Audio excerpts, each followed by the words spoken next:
Hello and welcome to Tech Deals. AMD's Ryzen 5 CPU launch April 11. This is a preview video of the upcoming Ryzen 5, which we now have details of the CPU models, core counts, prices, and launch date, which as I said is April 11. Now that is a hard launch. Pre-orders will be available shortly. I'm filming this about a month before launch, so we don't have them available for order yet, but when they are, I will add the links in the video description below to Amazon and Newegg so you can order them as soon as they are available. Now I previously covered the Ryzen 7 launch. Now this is a Ryzen 7 CPU here, and a link to that video will be in the video description below. This is all about Ryzen 5. Before I get into showing you the Ryzen 5 CPUs themselves, I want to talk about a couple of the technologies that come with all of the Ryzen CPUs, most specifically the one in the middle, extended frequency range. There seems to be a lot of confusion about what XFR or extended frequency range is. All the Ryzen CPUs have some level of auto overclocking.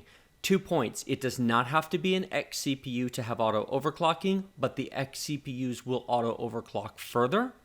And if you manually overclock, XFR is turned off and rendered pointless. So if you're planning on manually overclocking, the XFR doesn't mean anything. If you're planning on running it at the stock out-of-the-box clock speeds, then it does. Speaking of overclocking, it is worth repeating, all Ryzen CPUs, all R3, R5, and R7 CPUs are fully multiplier unlocked. You do not have to buy an X CPU to be able to overclock the processor, and you do not have to buy a top-of-the-line X370 board either. The B350s will overclock them as well. 4 CPUs are launching on April 11, 2 6-core 12-thread processors and 2 4-core 8-thread processors. The top-of-the-line processor is the Ryzen 5 1600X.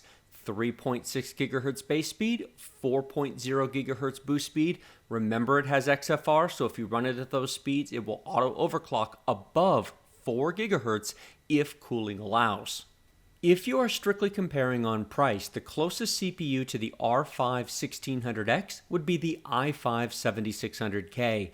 In anything that is heavily multi-threaded, such as Cinebench, such as video encoding, 3D animation, the R5 1600X crushes it. 6 cores, 12 threads versus the 4 cores, 4 threads of the 7600K. Even though the 7600K has a higher clock speed and a higher IPC, it does not make up for the lack of cores and threads. The other CPU that's launching in the 6-core line is the R5 1600. It's exactly the same chip as the 1600X, but minus 400 MHz on the turbo and base clock speeds. It also does not auto overclock as far as the 1600X will.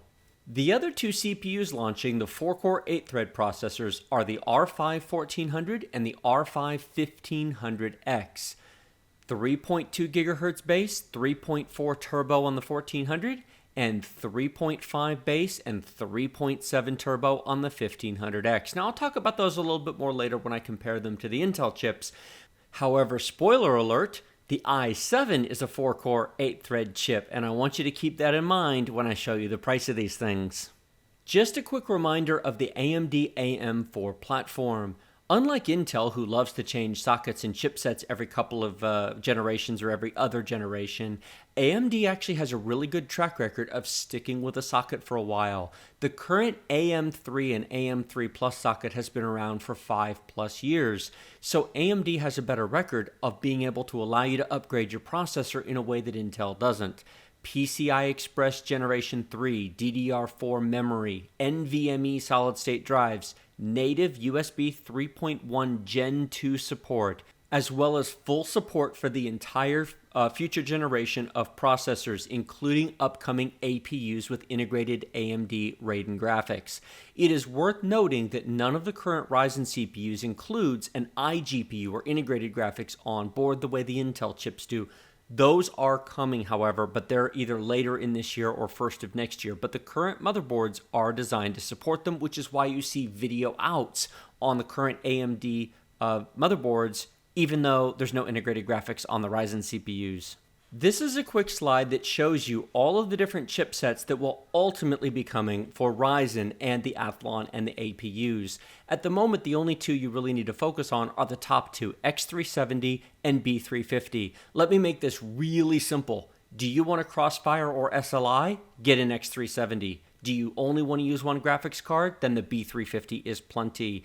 The primary reason to get the X370 is simply it splits the PCI Express into two 8X slots as opposed to a single X16 slot on the B350. The A320 is mostly meant for system builders. No overclocking is allowed on A320, and then the bottom two are small form factor options for little mini computers rather than standard desktops or towers. Now we come to a very important slide, and you need to remember this because I'm going to talk about it later when I compare Ryzen 5 to the Intel CPUs. Ryzen 5 1400 comes with the Wraith Stealth Cooler. Ryzen 5 1600 and 1500X come with Wraith Spire. Take a look at the size of those. Yes, the Stealth is half the height and half of the cooling capability of the Wraith Spire. Neither one of these are RGB or LED coolers. Only Ryzen 7 1700 comes with the RGB LED Wraith Spire. These have no lights on them, but it's otherwise basically the same cooler. Now this is important because notice that the R5 1600X is not on the list. It does not come with a cooler. Many people thought it was going to. It's not. So if you want a Wraith Spire cooler, get the 1600 or the 1500X, not the 1600X. The 1600X, you'll have to buy your own cooling. Finally, we come to the full line with all the prices. $169 for the R5 1400, $189, just $20 more for the R5 1500X, $219 for the R5 1600, and $249 for the R5 1600X. Again, the first three CPUs here come with one of the Wraith coolers. The $249 chip doesn't, and I'm going to reference that again when I talk about the Intel CPUs. I really want to call attention on the two lower end chips. There's only a $20 price difference between the 1400 and the 1500X, and the 1500X comes with a better cooler. Honestly, if you're going to get either of those, get the 1500X. That's the short and sweet version. Finally, the last slide, they want to point out, get ready for the return of innovation and competition. Even AMD acknowledges that they have not been competitive the past few years. Yes, their CPUs have been out there. Yes, they're okay. But Intel has been sweeping the floor both in terms of sales and profits because AMD has not had a top-tier processor. That has ended. The Ryzen 7 chip is incredible. For what it costs and what it does, it's amazing. Ryzen 5, however, may very well be the deal in terms of performance for the money. 6 cores, 12 threads, 3.6 gigahertz for $220, including a cooler? Are you kidding? Now I'm going to do the math and compare that to Broadwell-E later in the video, but seriously, there is some serious value for the money here. The performance is very competitive, if not equal, to Kaby Lake, but in terms of what you get for the dollar spent, Ryzen is a deal. So that's been a look at the 4 processors launching, the clock speeds, price points, and the coolers that they come with. Now I want to compare them to the Intel processors, where they compare in terms of the whole line of Intel chips, price and performance, and what I would recommend that you consider buying when Ryzen launches on April 11. First, I want to talk about the two 4-core 8-thread Ryzen processors, the R5 1400 and the R5 1500X.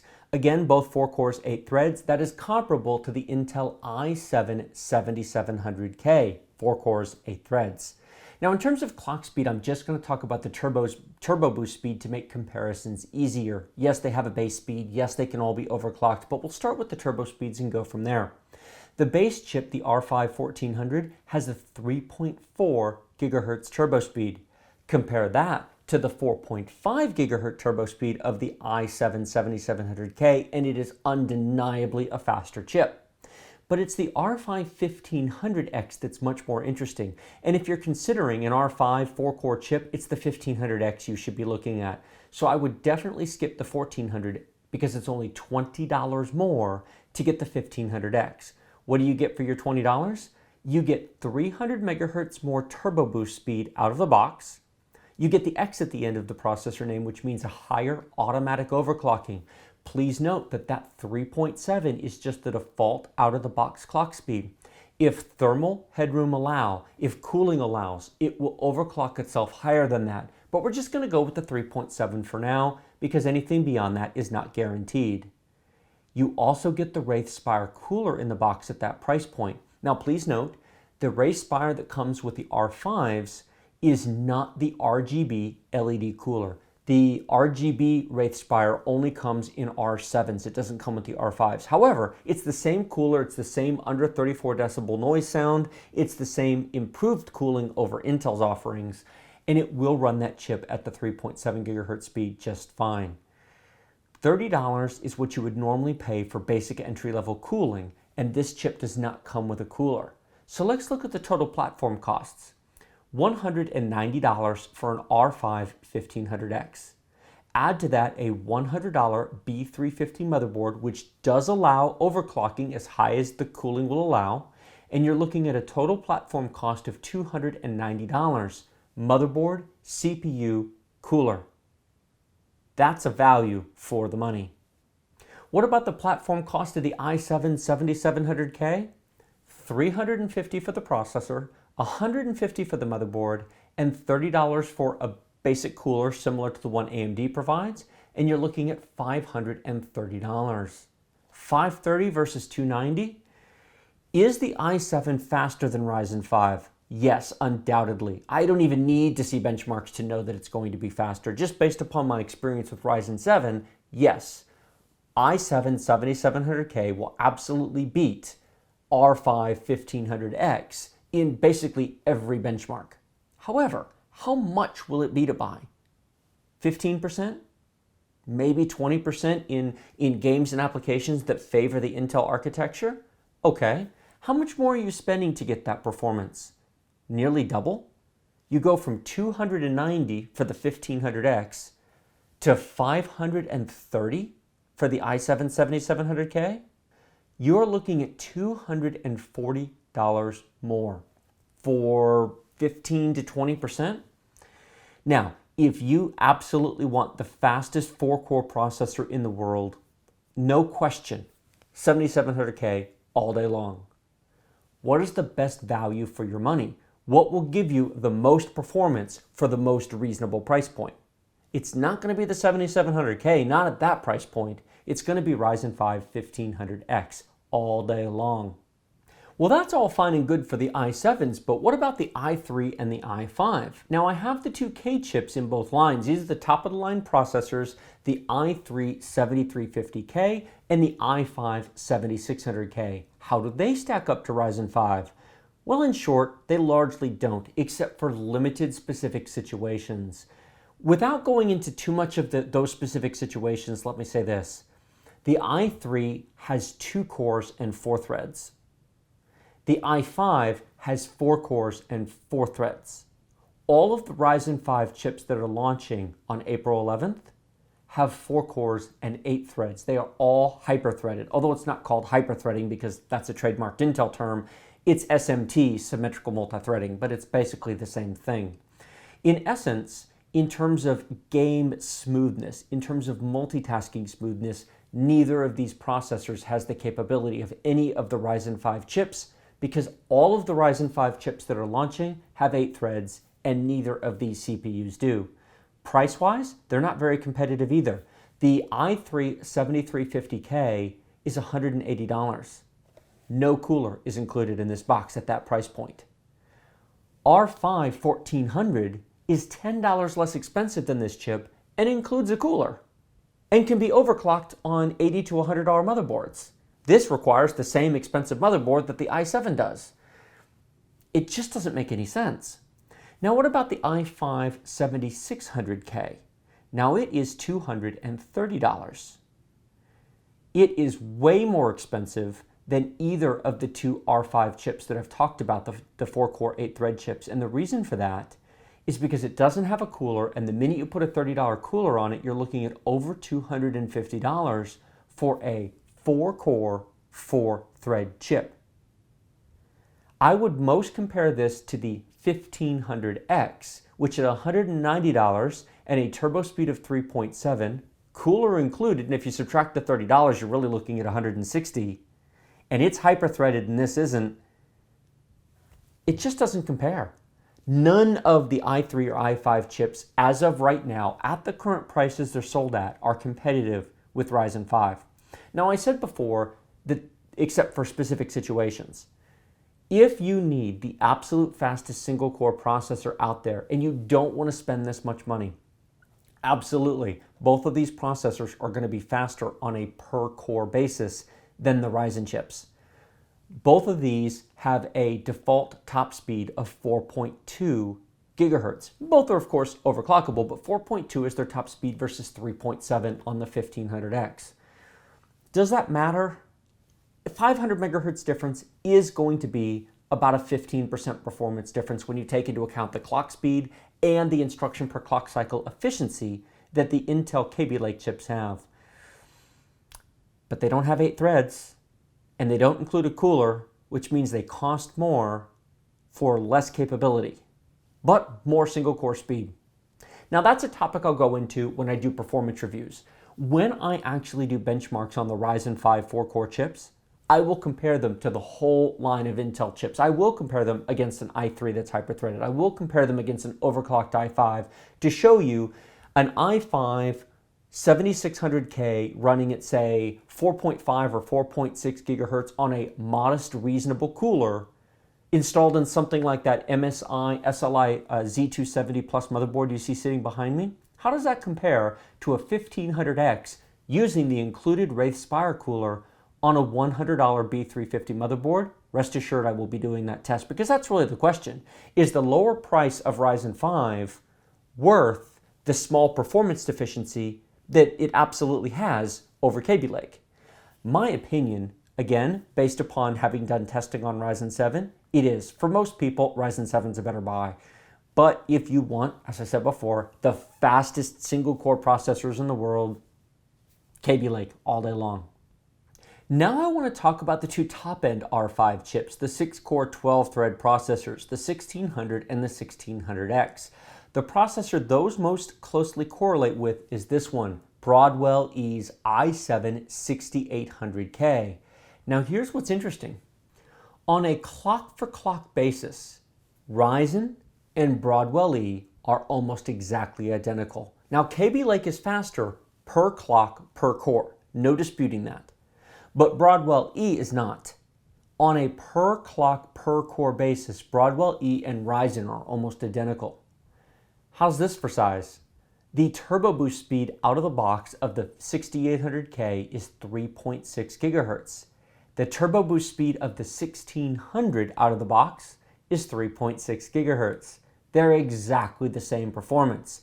6 cores, 12 threads, both chips. Oh wait, there is a very important difference. Price. The 1600 is $219. That is $430. No cooler included. The Wraith Spire cooler is included in the R5 1600. If you subtract out the $30 value, in my opinion, of the Wraith Spire cooler, you're looking at $190 for a 6-core, 12-thread, 3.6 gigahertz processor that is unlocked and will overclock on a $100 B350 motherboard. That requires an X99 board, many of which cost over $200. You can get X99 boards for less than $200, but the good ones, the ones worth buying, start at about $200. So we use $200, and I'm going to use a discounted price because they have been on sale lately. $400 for the chip, $200 for the motherboard, $30 for a cooler. You're at $630. Compare $630 to R5 1600's price of $200 and we'll call it $20. Add $100 for a motherboard and you're at $320. 630 minus 320. Broadwell-E is double the price of the R5 1600 for basically exactly the same performance. Now it is true that my Broadwell-E, and it's not in here because this is actually the box from my machine. I built this last year and it's actually running downstairs. It's what I render my YouTube videos on. That processor overclocks to 4.2 gigahertz without too much trouble. Will R5 1600 overclock to 4.2? Maybe. Probably not with the included $30 cooler, but in fairness, that didn't overclock to 4.2 with a $30 cooler either. I have a $120 Corsair H115i 280mm liquid cooler on there, so that's not at all a fair comparison. With a $30 cooler, you'll probably get about the same overclock out of that as you will out of the R5 1600. 630 versus 320. There's no comparison. At current prices, as far as I'm concerned, Broadwell-E is dead. There is no point to consider Broadwell-E at this point. Short and sweet, Broadwell-E, it's not faster on a per core basis, it's not faster in clock speed, it's not faster in overclocking ability. The motherboards are expensive, the chips are expensive, and I just don't see Intel dropping the price of that down to $200. And they'd have to in order to make it competitive again. Now, if you find an i7 6800K for $199 and you find a nice X99 motherboard for $150, okay, fair enough. That's not an unreasonable consideration. You're getting a more mature platform. You're getting an Intel chip, which maybe that makes you happy. But at $400 plus $200 for the board plus a cooler, that's insanity. No. So that's enough of Broadwell-E. How does the R5 1600 compare to, say, the i7 7700K? That's harder. That's a little bit more complicated. The Broadwell-E comparison is easy, but the Kaby Lake is harder, and the reason is those extra cores do not automatically translate into more performance. Do your applications and games and tasks need 6 cores? If they do, Ryzen will undoubtedly be faster. If they don't, then Kaby Lake is still faster. Just having more cores doesn't mean they're going to be used, and so a 6-core 12-thread chip potentially could be much faster than the 7700K if you're using all 6 cores. Are you doing content creation, 3D animation, video editing and rendering? Are you doing heavy multitasking with virtual machines, a multi-user workstation environment? Are you doing scientific analysis, math analysis? If you're doing anything that easily scales to N cores, to as many cores as you care to throw at it, Ryzen is going to crush it all day long. But in fairness, if you're doing those kind of things, why aren't you buying an R7? Seriously, if you're doing 4K video editing, if you're doing 3D animation, if you're doing scientific analysis, if you're running 5 virtual machines at once, just buy an R7 and be done with it. However, if you're just looking for a general purpose gaming machine, most games in 2017 will not use 6 cores. Battlefield 1 being the big example, but it's the example that proves the rule. Right now in 2017, very few games will use over 4 cores. So in terms of general gaming performance, you will get more gaming performance from a 7700K than you will from any of the Ryzen chips. But you'll spend more to get there. Consider for a minute, I just ran the comparison against Broadwell-E. Let's put those same numbers up against the 7700K. It still doesn't make any sense, at least in terms of value for the money if you value the 6 cores. You're looking at $320 for the R5 1600 versus $530 for 7700K. Yeah, it's cheaper than 6800K, but it's still a lot more than the R5 chips. And yes, the i7 is faster, but let's be honest here. Are we talking about the difference between 120 frames a second and 150 frames a second? Or at high resolutions, are we talking about the difference between 70 frames a second and 85 frames a second? Yeah, probably. If you are playing on a high refresh rate monitor, and I've made this point in other videos and I'll make it again, if you're playing on a 144 Hz monitor and you want to get 144 frames per second gameplay, yeah, the 7700K is the chip you should buy, and you're going to pay for that privilege because those are expensive monitors, and that's the sort of the bleeding edge of gaming. Do you play on a 60 Hz monitor or even a 75 Hz monitor? If you do, and you turn VSync on to get vertical sync to get rid of all the screen tearing, there is no perceptible performance difference between Ryzen and Kaby Lake because the limitation is not going to be the processor, it's going to be your monitor. If both chips can run over the frame rate of your monitor, then all that extra information is just being discarded. A 60 Hz monitor is not physically capable of displaying more than 60 frames per second. And so running at 120 frames per second doesn't really help you if the game's limited to 60 because your monitor is a 60 Hz monitor. As I said earlier in the video, competitive gamers who are serious about playing in leagues, playing in online ranked battles, or perhaps play it professionally. If you're the kind of person who's going to buy a GTX 1080 Ti, set it to 1080p resolution, low detail because you want 300 frames per second, well, of course you should be on the i7 7700K. There's no question there. You need the fastest processor in the world. You're also somebody who's going to be replacing your computer every year. The other 99.9% of all of us who don't do that probably should buy a Ryzen 5. And you should either buy an R5 1600 or an R5 1500X, depending upon whether or not you value 6 cores over 4. So that was a lot of words said about the R5 1600. What about the R5 1600X, which I haven't mentioned yet? Now, it's $250, but it does not, as I mentioned earlier when the slides were on the screen, it does not come with the Wraithspire cooler. Now, if you value that cooler at $30, as I do, it really makes that chip $280 because you've got to add a cooler to it. $280 for the 1600X versus $220 for the 1600, which does come with the Wraithspire cooler. That is a $60 price difference, and for what? Now, it is true that the 1600X has an out-of-the-box turbo clock speed of 4.0 gigahertz. Compared to the 3.6 gigahertz of the 1600, that is a substantial difference. It is more than 10% faster in terms of clock speed, and the rest of the chip is, of course, the same. The X at the end of the 1600X also means that it will auto-overclock itself beyond 4 gigahertz if cooling allows. But that's going to require a beefy cooler and not a $30 cooler. If you go out and buy a Hyper 212 Evo, which is a very nice cooler from Cooler Master, you aren't likely to get much beyond 4 gigahertz with a 1600X. Go out and buy a Corsair H115i 280mm cooler? Yes, you absolutely will get beyond 4 gigahertz, but how far?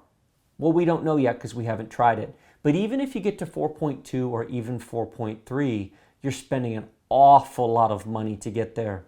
You're spending $250 on the CPU, plus another $100-ish on a nice high-level liquid cooler, just to get 10 or 15% more speed.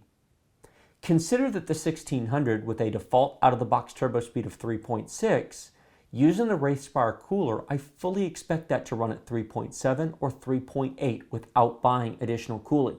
I will test that when I get my hands on one, not to worry. AMD has told me they're sending me Wraithspire coolers this time. I didn't get one when I got the 1700s, but I'll be getting a Wraithspire. I will be testing it, as well as comparing it to the Hyper 212 Evo, some coolers from Be Quiet, and coolers from Corsair as well. I do plan to do a complete cooler comparison, not just talking about them, but actually have temps and performance numbers for you on the different coolers once Ryzen 5 is in my hands, and I can actually test it on each of the different chips. So coming back to value for the money, $220 includes a cooler. I feel comfortable saying 3.7 or 3.8 gigahertz is reasonably obtainable, versus the 1600X, which is going to be $350 with a top-end cooler, and you might only get a 400 megahertz boost over the 1600's top at 220. You're spending $130 for what? 400, 500 megahertz maybe? You're looking at maybe a 12 to 13% increase in clock speed. If you want the clock speed improvement and you're willing to spend $130 to get it, more power to you. Let me once again draw your attention to the R7 1700. If you're willing to spend that kind of money, this comes with the Wraithspire LED cooler for $330, which is $20 less than a 1600X and a 240 or 280 millimeter cooler. And that will run at 3.9, and some people have gotten it, I haven't, but other people have gotten it to run at 4.0 on a basic air cooler. That's value for the money. I personally would recommend considering skipping the 1600X and buying a 1600 at $220, or if you're inclined to get a 1600X, skip over it and get an R7 1700 for $330. Use the included Wraithspire cooler and be happy with the 3.9 or 4.0 that you can get out of that excellent cooler that AMD provides. One final chip that I haven't mentioned yet, the FX 8300. Now I recently did a build on this and I've done a number of performance videos on it, and I have to say I was distinctly impressed by that processor. Now I was limited in overclocking on that chip by the cheap motherboard that I used. I used a $60 motherboard that didn't have proper cooling. It ran okay at 4.5 gigahertz in some games and applications, and then it throttled because the motherboard overheated. The chip did not, the motherboard did, so it's running at 4.2 at the moment. However, with a decent motherboard, I have no doubt that my FX 8300 would either get right up to 5 gigahertz or really close to it. That's impressive for a 32 nanometer, 5-year-old, actually 6-year-old chip design at this point. That being said, should you buy one? That's a good question. Normally I would say no, but everything depends upon price. The least expensive R5 chip is going to be the $170 1400, and it has a max turbo speed of 3.4 out of the box. This has a max turbo speed of 4.2 out of the box, and it's easily overclockable to more if you give it decent cooling. Now, I actually have not used the cooler that comes in the box. It's still in here. I might, when I do my cooler comparison, actually take it out and stick it on that machine and see how well the box cooler does. If you can find this chip, the FX 8300, for $70 to $80 and get a motherboard for under $100, it might still be worth considering if you are on an extreme budget. But that is not going to last very long. Ryzen 3 is coming. Now, all AMD has said is that Ryzen 3 is coming in the second half of 2017. We don't know when it's coming, but I fully expect to see $120 and $130 Ryzen 3 chips. Now, those will probably be 4-core and 4-thread chips, whereas this is really a 4-core, 8-thread chip. I know AMD calls it an 8-core chip. It really isn't. It's a 4-core, 8-thread chip. It's complicated. Not that it matters at this point. Water under the bridge. But Ryzen 3 running in the 3.5 gigahertz range for $120 will probably totally completely make the FX line obsolete. If you own an FX and you've been watching my game performance videos, you'll know this still plays very well. If you give it a decent modern graphics card, it's amazing how well games play on it. Minimum frame rates are lower than the Intel chips and the Ryzen chips, but it's completely playable. And if you're on an extreme budget, and especially if you find a deal on one, and especially if you can find used ones for cheap, all throughout the 2017, people are going to be selling these to upgrade to the new Ryzen 5, Ryzen 7, and Ryzen 3 chips. If you can find one of these for $50 or maybe even $100 including the motherboard, it's worth considering picking up. It still plays games very, very well. The other AMD chips I don't have on the desk are their APUs, their A10s and A12s, and I don't have their Athlon X4 860 and 880Ks. Don't bother. At this point, seriously, if you were going to buy an older AMD chip, it would be an FX in my opinion. Water under the bridge. Now, if you have one, they may still be serviceable, but unless you get them for next to nothing, I would not consider any of those at this point. Performance, core count, clock speeds just aren't there. We're moving into another era. Don't go out and spend new money on them. Again, unless, of course, if somebody offers you one for $30, sure, it might make sense. But otherwise, FX if you want something older, maybe one of the Intel chips if you really want the fastest single-core processors on earth, or frankly, I think most people should either buy an R5 1500X or an R5 1600, at least until the R3s come out, and then we'll take a look at all these numbers again. One final note of disclaimer. Everything I've said here is based upon current Intel pricing. It doesn't take Intel but 5 minutes to change pricing. If pricing changes on these, all of my conclusions and everything I've said may change. If this came out for $250 tomorrow, if this came out for $150 tomorrow, if they started selling this for $99 tomorrow, I would completely change everything I've said and say, wait a minute, there's a deal to be had over here. I'm looking for the deal. It may sound like I'm totally on AMD's side here, but I'm really on the side of the deal. I'm on the side of the consumer. I'm a consumer. I buy all this stuff. I bought this processor and paid $430 for it. You can now get the same performance for $220. How do you think I feel as a consumer? Now, in fairness, I've gotten 6 months of use out of it, and it served me very well. It does work fine. I wouldn't buy one tomorrow, that's for sure. So, I hope this has been interesting and helpful to you. I will have performance numbers either on launch day or very close to it. I am definitely going to do lots of comparisons with the R7, all of the Intel chips, maybe even some more comparisons with the FX chip. I will also be doing some comparisons to older Intel chips. What if you own a Sandy Bridge, a second or third generation Ivy Bridge Intel processor, and you're thinking of upgrading? Is Ryzen fast enough? Is, say, an R5 1500X or an R5 1600, is it enough of an improvement over, say, an i5 2500K overclocked to 4 gigahertz or a 2600K? Or should you just keep those and use them for another year or two? I will compare that as well. Like this video if you like it, share it with your friends if you loved it. Remember to subscribe to my channel with the big button directly below this video. Questions and comments in the comment section, and as always, check out the video description. There's going to be a lot of links down there. Everything you see on the desk, and when they're available for pre-order, all the Ryzen 5 processors will be linked down in the video description below. I will also link to all of the motherboards for the Ryzen as well. Now, when I'm filming this in the middle of March 2017, the motherboards for the Ryzen chips are in very, very short supply. I am hoping that changes once we get closer to the April 11th launch. But just keep an eye on it, and if you find a board that you want and it's in stock, I would pick it up because the motherboards have actually been in far shorter supply than the processors, which is usually the reverse of how it works. Anyway, thank you very much for watching. I will see you in my next video.